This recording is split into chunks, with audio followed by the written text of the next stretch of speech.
Hindi naging masaya si Dennis Schroeder sa ginawa umano sa kanya ni Cade Cunningham. Kung matatandaan, nagsama ang dalawa sa Detroit Pistons at naging magkakampi sila sa loob ng court. Dahil sa kanilang pinagsamahan, marami ang nag-assume na may maayos silang komunikasyon, lalo na pagdating sa usapin ng future sa team. Ayon kay Schroeder, sinubukan daw niyang tawagan si Cade para pag-usapan ang posibilidad ng pagre-resign pero hindi siya nito sinagot. Dito na lumabas ang kanyang pagkadismaya. Sa kanyang emosyonal na pahayag, sinabi niya, "No, don't talk to me now. I tried to call you. You didn't answer the phone. Got the MVP chance. Now you're not answering the phone no more, huh? I got you though." Malinaw na nasaktan siya at tila ipinapahiwatig na nagbago ang ihip ng hangin nang magsimulang makatanggap ng MVP chance si Cunningham. Hanggang sa tuluyan ngang mawala si Schroeder sa Detroit at hindi na rin nakabalik pa sa koponan.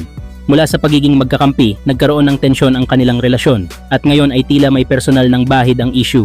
Mas lalo pang uminit ang usapan nang hindi rin naging maganda ang naging laro ni Cunningham kontra sa Cleveland Cavaliers kahapon kung saan natalo ang Detroit.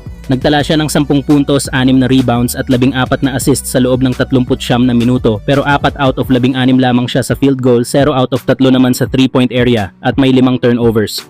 Sa kabila ng 14 na assists, hindi naging epektibo ang kanyang scoring dahilan para makatanggap siya ng tinawag ng ilang fans na hot garbage treatment matapos ang pagkatalo. Dahil dito, may mga nagsasabing tila naging personal para kay Schroeder ang kanyang mga pahayag, lalo na't hindi rin maganda ang ipinakitang laro ni Cunningham sa naturang laban. Ang tanong ngayon, simpleng sama ng loob lang ba ito ng dating magkakampi o may mas malalim pang dahilan sa likod ng isyong ito? Samantala, isa sa pinaka-inaabangang prospect ngayon sa college basketball, si AJ Dybantsa ay nagbigay ng nakakagulat na pahayag. Sa kabila ng projections na siya ang posibleng maging numero 1 o numero 2 pick sa darating na NBA draft, hindi pa rin siya sigurado kung agad ba siyang papasok sa liga o mananatili muna sa kolehiyo. Sa kasalukuyan, si Dybantsa ay naglalaro para sa BYU Cougars ng Brigham Young University. Ayon sa mga ulat, nais umano niyang tapusin ang kanyang college degree, isang bagay na mahalaga rin para sa kanyang ina. Para kay AJ, hindi lang basketball ang iniisip niya kundi ang kinabukasan din. Gusto niyang magkaroon ng backup plan sakaling anuman ang mangyari sa kanyang professional career. Dahil dito, hindi pa siya nagbibigay ng final na desisyon kung magpapadraft ba siya ngayong taon. Sa loob ng court, kitang-kita kung bakit napakaraming NBA teams ang interesado sa kanya. Si Dybantsa ay isang versatile wing na may elite scoring ability, kayang umatake mula sa perimeter at sa loob, may solid ball handling para sa kanyang tangkad, at may depensang kayang bumantay ng multiple positions. Sa kanyang college campaign, nag-a-average siya ng humigit kumulang 19 na puntos, 7 rebounds at 3 assists kada laro habang nagpapakita ng mataas na basketball IQ at maturity na bihira sa kanyang edad. May kombinasyon siya ng haba, athleticism at skillset na swak sa modern NBA system, dahilan kung bakit marami ang tumuturing sa kanya bilang franchise-level talent. Sa ngayon, hati ang opinyon ng fans at analysts. Dapat ba siyang manatili sa college para mas mahasa at makuha ang degree o samantalahin na ang pagkakataong maging top pick sa NBA? Isang bagay ang malinaw, hindi minamadali ni AJ Dybantsa ang kanyang desisyon. Para sa kanya, mas mahalaga ang long-term security kaysa sa agarang spotlight. At habang wala pa siyang final na sagot, patuloy namang nakaabang ang buong basketball world sa susunod niyang hakbang.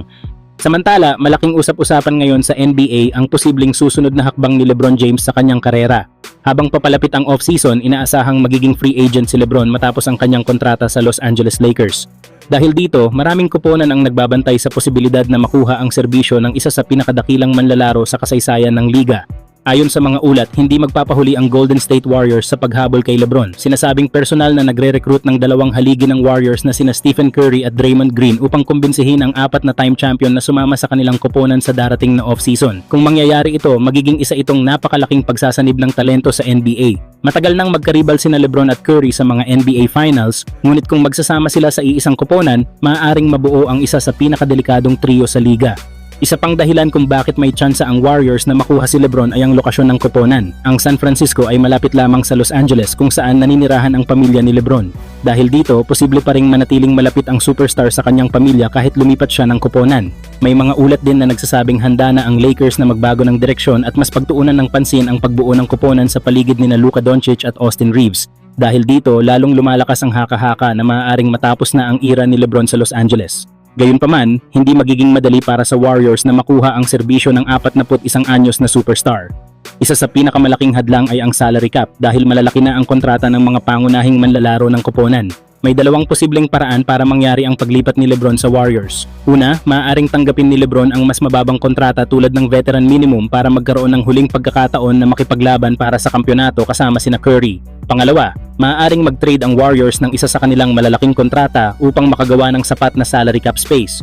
Sa ngayon, nananatiling hindi sigurado ang magiging desisyon ni LeBron sa off-season. Ngunit kung totoo ngang magsasama sina LeBron, Curry at Draymond sa iisang koponan, siguradong magugulantang ang buong NBA at muling mabubuhay ang championship hopes ng Golden State.